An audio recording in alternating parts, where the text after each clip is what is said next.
Oi, professor Reinaldo, tudo bem? Tudo bem. Nós estamos preparando um material sobre gases. Estamos aqui para entrevistá-lo sobre Robert Boyle. O que Boyle tem a ver com o estudo dos gases? Olha, o Boyle foi o cientista que no século XVII estudou sistematicamente os gases. Ele provou que, multiplicando a pressão que um gás era submetido pelo volume que o gás ocupava, dava um valor constante desde que a temperatura também fosse mantida constante ao longo do experimento. Essa é a famosa lei de Boyle, que de uma maneira mais simples diz PV igual a uma constante, desde que a temperatura seja também constante. Olhando na Wikipédia, a gente aprende que Boyle era o filho de um rico dono de terras. Isto era comum naquele tempo, os cientistas serem de família rica? Olha, em alguns casos sim, porque naquele tempo não existia a profissão de cientista, ou seja, as pessoas não ganhavam para fazer pesquisa como existe hoje nas universidades e no centro de pesquisa. Então, aqueles que podiam realmente se dedicar ao estudo na natureza eram pessoas que tinham que ter algum outro tipo de fonte de renda, que muitas vezes era a fonte de renda que vinha das próprias famílias. Lá mesmo, diz que possivelmente o trabalho de Boyle foi um dos primeiros a matematizar o comportamento de um sistema material. Será que dava para nos esclarecer este ponto? Isso é um ponto bastante importante que muitas vezes nos escapa. Quando a gente estuda nos livros de nível médio, a gente vê um monte de fórmula, uma coisa, temperatura multiplicada por pressão, ou seja, aqueles quadradinhos que vêm com aquelas fórmulas, e fórmulas, como o nome está dizendo, é uma espécie de formulação matemática de um comportamento que tem na natureza. Hoje isso parece uma coisa normal, você aplicar matemática aos sistemas naturais, mas não era o que acontecia naqueles tempos que o Boyle, naquele tempo que o Boyle vivia. Então, ele ter conseguido explicar a relação entre pressão e volume e chegado a uma equação matemática que descrevia esse comportamento da pressão com volume, foi para a época uma novidade e inicia, de certa maneira, o tipo de ciência que a gente concebe hoje, que é uma ciência matematizada através das fórmulas. Além do estudo de gases, o Boyle deu outras contribuições hoje ainda importantes para a ciência?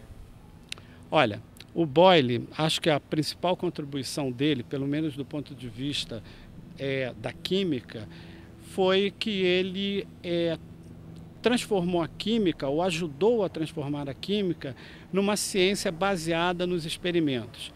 Ao invés de ele ficar preso a antigos modelos, como a visão que Aristóteles tinha do mundo, aquela história de terra, água, fogo e ar, e outras visões que existiam até aquela época, ele foi ao laboratório e procurou, dentro do laboratório, verificar como se comportava a natureza e, a partir daí, inferir leis ou inferir conclusões relativas a este comportamento. Agora, ele tem algumas outras coisas interessantes, do tipo, ele aperfeiçoou, por exemplo, a bomba de ar. É dito que foi ele que descobriu o elemento enxofre. Ele, justamente aplicando a bomba de ar, descobriu que o ponto de ebulição de um líquido diminuía na medida que se diminui a pressão sobre esse líquido. Quer dizer, ele foi um cientista bastante completo para a época dele. Você gostaria de deixar alguma mensagem para as pessoas? Bem, a mensagem que eu gostaria de deixar para as pessoas são duas, na verdade. Uma que é muito interessante, junto com estudar ciência, a gente também procurar estudar um pouquinho da história da ciência que vem por trás daquelas leis ou daquelas coisas que estão no livro e que nem sempre, naquela ânsia de a gente ter que resolver os problemas, fazer as provas, etc. e tal, nem sempre a gente tem tempo. E a internet, ela é um meio extremamente interessante para a gente saber desse tipo de coisa.